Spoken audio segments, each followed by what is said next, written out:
നമസ്കാരം. NSS SNDP ഐക്യ നീക്കവും അതിനുശേഷം NSS പിന്മാറിയതുമെല്ലാം കഴിഞ്ഞ ദിവസം വലിയ ചർച്ചാ വിഷയമായിരുന്നു.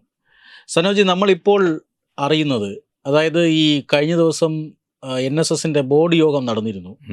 ആ ബോർഡ് യോഗത്തിൽ നമുക്ക് വിശ്വസിക്കാവുന്ന കേന്ദ്രങ്ങളിൽ നിന്നും അറിയാൻ സാധിക്കുന്നത് ഇതുമായി ബന്ധപ്പെട്ട്, അതായത് ഐക്യ നീക്കത്തിൽ നിന്നും പിന്മാറുന്നതുമായി ബന്ധപ്പെട്ട് വളരെ ബൃഹത്തായ ചർച്ചകളൊന്നും നടന്നിരുന്നില്ല.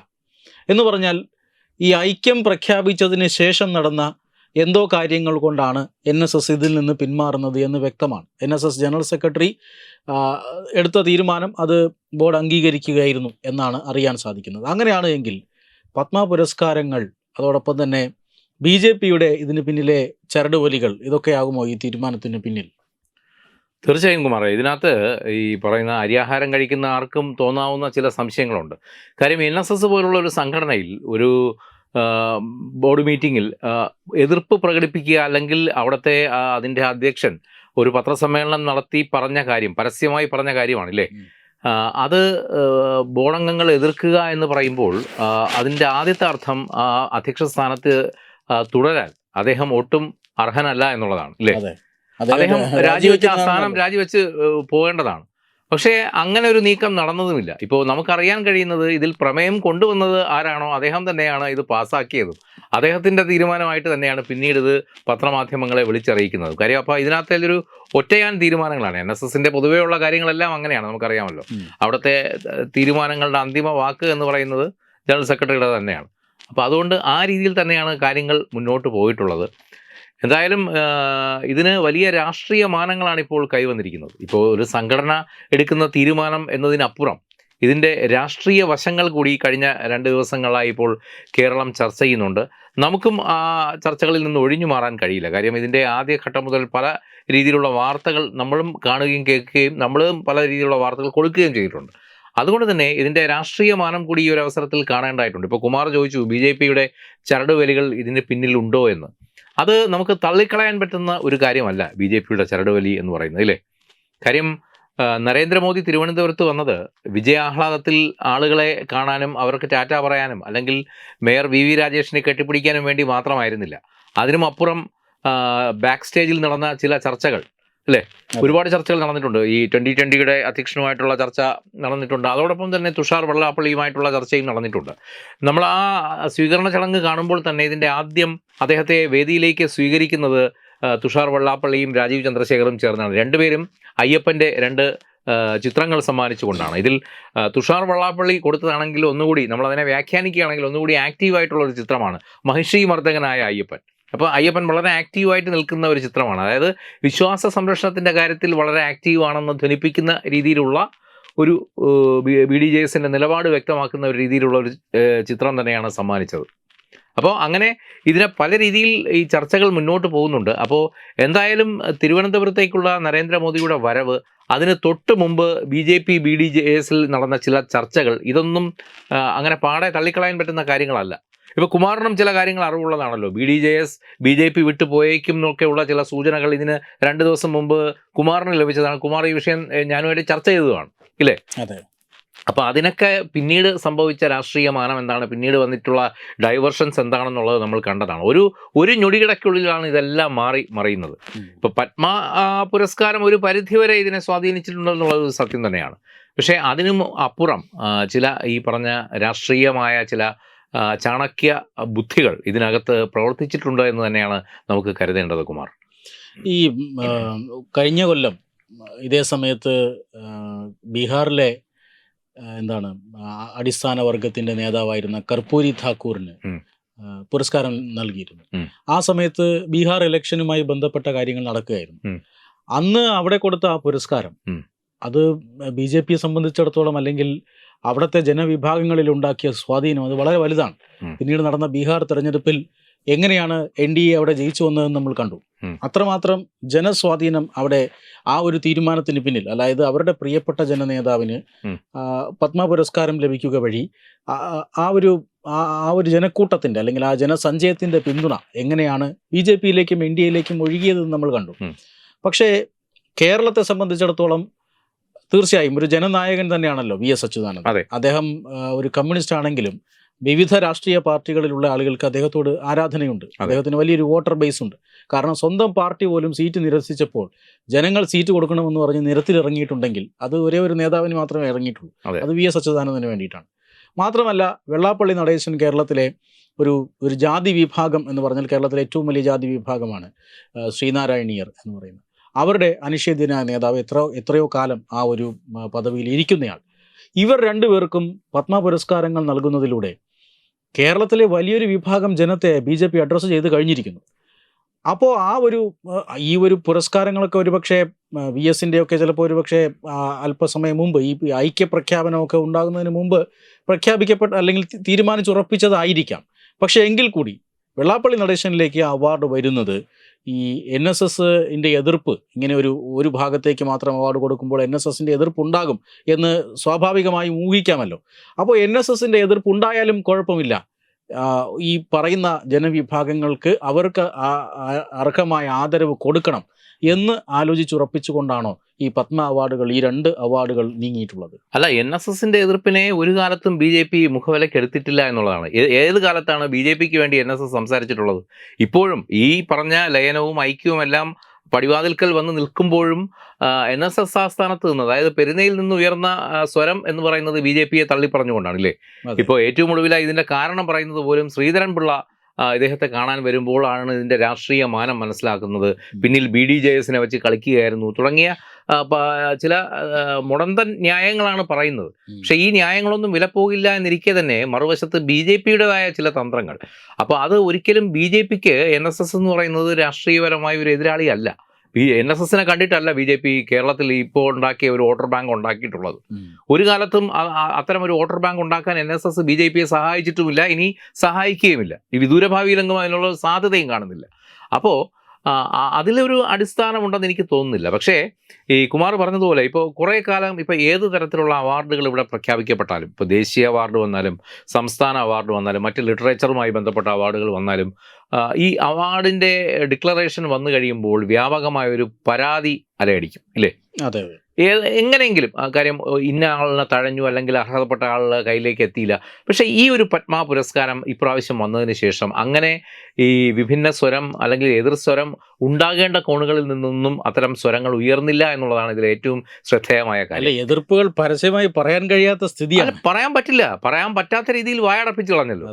അതുകൊണ്ട് അതൊരു തന്ത്രമാണ്, അതൊരു തന്ത്രം തന്നെയാണ്. കാര്യം ഇതിനകത്ത് അർഹതപ്പെട്ടവർക്ക് തന്നെയാണ് ഒരു എന്തെങ്കിലും തരത്തിൽ പറഞ്ഞു കഴിഞ്ഞാൽ VS ഇതിന് അർഹനല്ല അല്ലെങ്കിൽ വെള്ളാപ്പള്ളി ഇതിന് അർഹനല്ല എന്ന് പറയാൻ ആർക്കെങ്കിലും കഴിയുന്നുണ്ടോ എന്നുള്ളതാണ്. അതെ. മാത്രമല്ല ഈ കമ്മ്യൂണിസ്റ്റ് പാർട്ടിയെ സംബന്ധിച്ചിടത്തോളം അവരുടെ ഉന്നതരായ നേതാക്കന്മാർക്ക് ഇതിനു മുമ്പ് പലപ്പോഴും പത്മ അവാർഡുകൾ വെച്ച് നീട്ടിയിട്ടുണ്ട്. അതെ, ആ സമയത്തൊക്കെ അവർ തന്നെയാണ് നിഷേധിച്ചിട്ടുള്ളത്.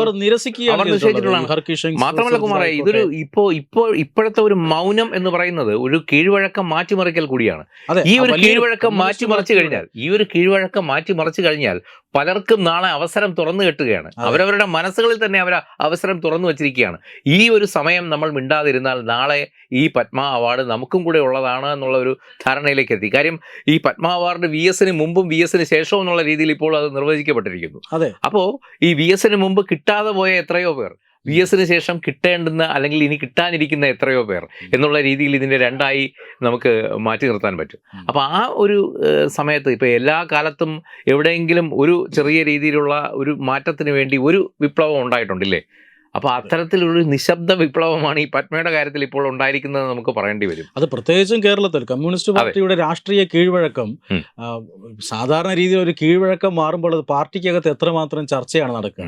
ഇത് പാർട്ടിക്കകത്ത് ചർച്ച ചെയ്യാൻ പോയിട്ട് ഒരിടത്തും ഒരു ചർച്ചയ്ക്കുള്ള അവസരം കൊടുക്കുന്നില്ല, അത് തനിയെ അങ്ങ് മാറുകയാണ്. അത് നിശ്ചയിക്കുന്നതാകട്ടെ BJP-യുമാണ്. അപ്പോൾ അത്രമാത്രം രാഷ്ട്രീയ തന്ത്രങ്ങൾ അത് കേരളത്തിലേക്കും ഉത്തരേന്ത്യയിലേക്ക് പരീക്ഷിച്ചിട്ടുള്ള ആ തന്ത്രങ്ങൾ കേരളത്തിലേക്കും വരുന്നു എന്ന് പറഞ്ഞാൽ കേരളത്തിൽ ഉണ്ടാകാൻ പോകുന്ന എന്തൊക്കെ പറഞ്ഞാലും കേരളത്തിലെ BJP ഇപ്പോൾ ഈ കേന്ദ്രത്തിന്റെ BJP നമ്മൾ ആ ഒരു വേർതിരിവ് കാണണ്ടെങ്കിൽ കൂടിയും കേന്ദ്രത്തിന്റെ ഒരു പൂർണ്ണമായ ഒരു മേൽനോട്ടം കേരളത്തിൽ വന്നു കഴിഞ്ഞു എന്നുള്ളത് കഴിഞ്ഞ കുറേ നാളുകളിലായി പ്രകടമാണ്. ഇപ്പോൾ പണ്ടൊക്കെ നമ്മൾ പറയുമായിരുന്നു ഇവിടുത്തെ BJP-യെ തിരിഞ്ഞു നോക്കാൻ പോലും കേന്ദ്രത്തിന് സമയമില്ല, ആരും നോക്കാനില്ലാതെ കിടന്ന BJP-യാണ്. പക്ഷേ ഇന്നിപ്പോൾ സ്ഥിതിഗതികൾ മാറിയിരിക്കുന്നു. ഇന്ന് മറ്റ് സംസ്ഥാനങ്ങളിൽ പോലും പ്രധാനമന്ത്രി പ്രസംഗിക്കുമ്പോൾ അദ്ദേഹത്തിൻ്റെ പ്രസംഗത്തിൽ കടന്നുകൂടുന്നത് നമ്മുടെ തിരുവനന്തപുരത്തിൻ്റെ ഉൾപ്പെടെയുള്ള വിജയ കാര്യങ്ങളാണ്. ഇവിടെ നിന്ന് തിരുവനന്തപുരത്ത് ഇപ്പം അദ്ദേഹം ഇവിടെ വന്ന് കഴിഞ്ഞ ദിവസം പറഞ്ഞത് അഹമ്മദാബാദിനെ ഉദാഹരിച്ചുകൊണ്ടാണ്. 1987 അഹമ്മദാബാദിൽ ആദ്യത്തെ വിജയം കരസ്ഥമാക്കുമ്പോൾ ഗുജറാത്തിൽ മറ്റൊരിടത്തും BJP ശക്തി തെളിയിക്കപ്പെട്ടിട്ടില്ല. അത് ആദ്യത്തെ വിജയമായിരുന്നു. അതൊരു തുടക്കമാണെന്നാണ് അദ്ദേഹം പറഞ്ഞത്. അതായത് കേരളത്തിൻ്റെയും ഭാവി അത്തരത്തിലാണെന്ന് അദ്ദേഹം പറയാതെ പറയുകയായിരുന്നു. അപ്പോൾ ഇനി അങ്ങോട്ട് BJP, അപ്പോൾ നോർത്തിൽ നമ്മൾ കഴിഞ്ഞ കാലങ്ങളിലൊക്കെ കണ്ട BJPയുടേതായ ചില രാഷ്ട്രീയ തന്ത്രങ്ങളുണ്ട്. നിർത്തേണ്ട സമയത്ത് നിർത്തേണ്ടുന്നവരെ കൂടെ നിർത്തുകയും വെട്ടിമാറ്റേണ്ടവരെ വെട്ടിമാറ്റുകയും ചെയ്യുന്ന BJPയുടേതായ ഒരു ദേശീയ രാഷ്ട്രീയം. ആ രാഷ്ട്രീയം കേരളവും കണ്ടു തുടങ്ങിയിരിക്കുന്നു. ആ കളിയിലേക്ക് കേരളവും പതിയെ മാറിയിരിക്കുന്നു. ഒരുപക്ഷെ ഈ വരുന്ന നിയമസഭാ തെരഞ്ഞെടുപ്പോടുകൂടി നമ്മൾ കാണാൻ പോകുന്നത് BJPയുടെ ഏറ്റവും വലിയ രാഷ്ട്രീയ തന്ത്രങ്ങൾ കൂടിയാണ്. കാര്യം അതിൻ്റെ തുടക്കമാണല്ലോ ഇപ്പോൾ 2020. അതിപ്പോൾ ഒരു വലിയ ചർച്ചാ വിഷയമായിട്ടുണ്ട്. ഇതിൻ്റെ ഇടയിലും ഇന്നും ഇപ്പോൾ അത് വലിയ ന്യൂസ് വാല്യൂ ഉള്ള ഒരു സാധനമാണ് അല്ലേ. 2020 പടലപ്പണക്കങ്ങളും മറ്റുമൊക്കെ മറ്റ് ചാനലുകൾ ചർച്ച ചെയ്യുമ്പോഴും 2020 എങ്ങനെ മുന്നണി കൂടെ നിർത്തുന്നു, മുന്നണിക്ക് അതെങ്ങനെ നേട്ടമാക്കി മാറ്റുന്നു എന്നുള്ള കാര്യങ്ങൾ വലിയ രീതിയിൽ അത് ഒരുപക്ഷെ ഇവിടുത്തെ രാഷ്ട്രീയ നിരീക്ഷകരെ പോലും അത് അമ്പരപ്പിക്കുന്നുണ്ട്. എങ്ങനെയാണ് BJP ഈ ഒരു ടാക്ടിക്സിലേക്ക് പോകുന്നത്? അപ്പോൾ അടുത്ത അവരുടെ ഇപ്പം BDJS BJPയെ വിട്ടുപോയി എന്ന് പറഞ്ഞ് BJPക്ക് ഒന്നും സംഭവിക്കാനില്ല അല്ലേ. ഒരു വലിയ നഷ്ടമൊന്നുമല്ല. പക്ഷെ ഒരു മുന്നണി എന്നത് സംബന്ധിച്ചിടത്തോളം ഇത്രയും കാലം കൂടി നിന്ന ഒരു ശക്തി BJP വിട്ടു പോകുമ്പോൾ എന്താകും എന്നുള്ളത് ഒരുപക്ഷെ BJPക്ക് ഉള്ളിലും ചർച്ചയായിട്ടുണ്ടാവണം കഴിഞ്ഞ ദിവസങ്ങളിൽ. അതിൻ്റെ ഒരു ഫലം എന്നോണം ആകണം പ്രധാനമന്ത്രി ഇവിടെ വരികയും ചില ബാക്ക് സ്റ്റേജ് ചർച്ചകൾ നടക്കുകയും അതിനുശേഷം ഈ കാണുന്ന രീതിയിലേക്ക് കാര്യങ്ങൾ മാറുകയും ചെയ്തു എന്നുള്ളത്. പിന്നെ മറ്റൊരു നരേറ്റീവ് കൂടി ഇവിടുത്തെ മാധ്യമങ്ങൾ സൃഷ്ടിച്ചെടുക്കാൻ ശ്രമിക്കുന്നുണ്ടായിരുന്നു. കാര്യം കേരളത്തിലെ ഹിന്ദു ഐക്യം എന്ന് പറയുന്നത് SNDPയും NSSും ചേർന്നാൽ മാത്രമേ ഉണ്ടാകൂ എന്നുള്ളത് അങ്ങനെയല്ല. ചില ഘട്ടങ്ങളിൽ ഇപ്പോൾ 2018 ശബരിമല വിഷയം വന്നപ്പോൾ ഒരു ഹിന്ദു ഏകീകരണം ഉണ്ടായി. അത് NSSന്റെ കഴിവുകൊണ്ട് മാത്രമൊന്നുമല്ല, അല്ലെങ്കിൽ SNDPയുടെ കഴിവുകൊണ്ട് മാത്രമൊന്നുമല്ല. അന്ന് ഒന്നിക്കേണ്ടത് ഇവിടുത്തെ ഹിന്ദുക്കളുടെ ആവശ്യമായിരുന്നു ഇല്ലേ. ആ ഒരു കോസ് ഉണ്ടായിരുന്നു. ആ കോസിനാണ് അന്ന് ഹിന്ദുക്കൾ ഒന്നിച്ചത്. അപ്പോൾ അതുകൊണ്ട് തന്നെ അതിനകത്ത് NSSന്റെയും SNDPയുടെയും ശക്തി ഉയർത്തി കാണിച്ചുകൊണ്ട് മാത്രം ഹിന്ദു ഏകീകരണം ഇവിടെ ഉണ്ടാകുന്നു എന്ന് അതിൻ്റെ കാലം കഴിഞ്ഞു കുമാറെ. അങ്ങനെയൊക്കെ ചർച്ച ചെയ്യുന്ന ഒരു കേരളം ഒരു 10 വർഷം മുമ്പ് വരെ ഉണ്ടായിരുന്നിരിക്കണം. പക്ഷേ ഇനിയുള്ള കാലത്ത് അത് മാത്രം വെച്ച് വർക്കൗട്ട് ആവില്ല. അതൊരു ഘടകമായിരിക്കാം. പല ഘടകങ്ങൾ എടുക്കുമ്പോൾ ഒരു ഘടകം അതായിരിക്കാം. ഈ സാമുദായിക ശക്തികൾ ഒരു കാര്യമുണ്ടല്ലോ. അപ്പോൾ അത് ഒരു ഘടകമായിരിക്കാം. പക്ഷേ അത് മാത്രമാണ് ഇതിൻ്റെ ഒരു ചാലകശക്തി എന്ന് പറഞ്ഞു കഴിഞ്ഞാൽ അത് അംഗീകരിക്കാൻ അല്പം ബുദ്ധിമുട്ടുണ്ട്. അല്ല, അത് മാത്രമല്ല, ഈ 2018 ശബരിമലയിലെ ആചാരങ്ങളെ ലംഘിക്കുന്നതിൽ മുന്നിട്ടിറങ്ങിയ അതിൽ ഈ LDF സർക്കാരിന്റെ ഒരു മുന്നിട്ടിറങ്ങലായിരുന്നു. അത് NSS അക്കാലത്ത് LDFന് എതിർത്തു. പക്ഷേ പിന്നീട് ഒരു കാരണവുമില്ലാതെ ആഗോള അയ്യപ്പ സംഗമത്തെ അനുകൂലിക്കാൻ പോയി. സർക്കാരിന്റെ നിലപാട് മാറിയെന്നാണ്. നിലപാട് മാറ്റിയിട്ടില്ല. അല്ല, സർക്കാരിന്റെ നിലപാട് ആഗോള അയ്യപ്പ സംഗമത്തെ അനുകൂലിക്കുന്നത് സ്വർണ്ണക്കൊള്ളയുമായി ബന്ധപ്പെട്ട വിവരങ്ങൾ പുറത്തു വരുന്നതിന് മുമ്പാണ്.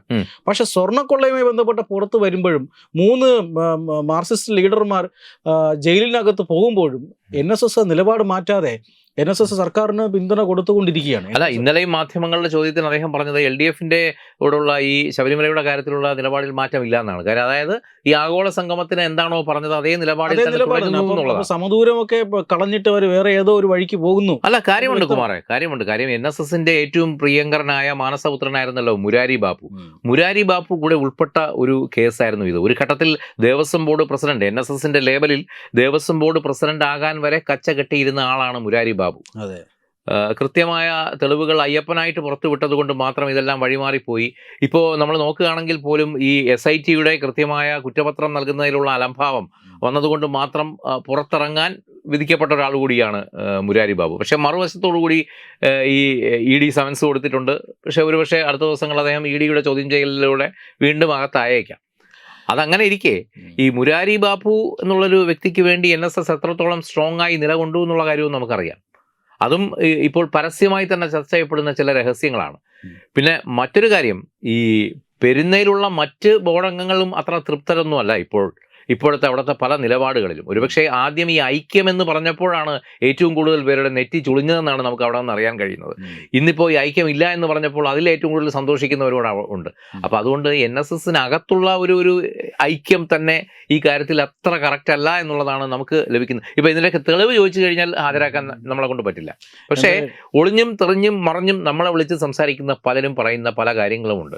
ഇപ്പോൾ അത് തന്നെ NSSനുള്ളിൽ ഉള്ളവർ തന്നെ പറയുന്നത് ഈ സംഘടനയ്ക്ക് ബദലായി മറ്റൊരു സംഘടന ഇവിടെ ഉണ്ടാകേണ്ടിയിരിക്കുന്നു. ഇപ്പോൾ SNDPക്ക് ബദലായി ഗോകുലം ഗോപാലൻ എന്ന് പറയുന്ന മറ്റൊരു ശക്തി വളർന്നു വന്നപ്പോൾ വെള്ളാപ്പള്ളിക്ക് ഉള്ളുകൊണ്ടൊരു പേടിയുണ്ടായി. സമാന്തരമായ ഒരു സംഘടന ഉണ്ടാകുന്നു, സമുദായം വിഘടിക്കുന്നു, അങ്ങോട്ടേക്ക് കുറേ ആളുകൾ ചേക്കേറുന്നു. പക്ഷേ NSSന് അത്ര സ്ട്രോങ് ആയിട്ടൊരു സമാന്തര സംഘടന ഇവിടെ നിലവിലില്ല, അല്ലേ? NSSന് അങ്ങനെ പേടിക്കാൻ തക്കവണ്ണമൊന്നുമില്ല. ഇപ്പോൾ LDFും UDFും ഒരു പരിധിവരെ NSSൻ്റെ നിലപാടുകളെ പേടിക്കുന്നുണ്ട്. കാരണം അവരുടെ വോട്ട് ബാങ്ക് ഇതുമായി അത്രത്തോളം സമരസപ്പെട്ട് കിടക്കുകയാണ്. പക്ഷേ BJPക്ക് ഒരിക്കലും ആ പേടിയില്ല. കാര്യം BJP കേരളത്തിൽ വേരോട്ടം നടത്തിയത് അല്ലെങ്കിൽ കേരളത്തിൽ സീറ്റുകൾ നേടിയെടുത്തത് ഒരിക്കലും NSSൻ്റെ പിൻബലത്തിലല്ലെന്ന് തല ഉയർത്തി എന്ന് പറയാം. എന്തായാലും താനൊരു വലിയ സംഘടനയുടെ അനിഷേധ്യനായ നേതാവ് എന്ന് പറയുമ്പോഴും എന്ന് വിശ്വസിപ്പിക്കാൻ ശ്രമിക്കുമ്പോഴും പത്രസമ്മേളനം വിളിച്ച് കേരളം മുഴുവൻ കേൾക്കെ പരസ്യമായി പറഞ്ഞ ഒരു കാര്യം, NSS ജനറൽ സെക്രട്ടറി പറഞ്ഞ ഒരു കാര്യം, ബോർഡ് നിരസിക്കണം, നിഷ്കരണം തള്ളണം എന്നുണ്ടെങ്കിൽ തീർച്ചയായും ആ സ്ഥാനത്തിരിക്കാൻ താൻ അർഹനാണോ എന്ന് ബന്ധപ്പെട്ടവർ ചിന്തിക്കുന്നത് നന്നായിരിക്കും. നമസ്കാരം.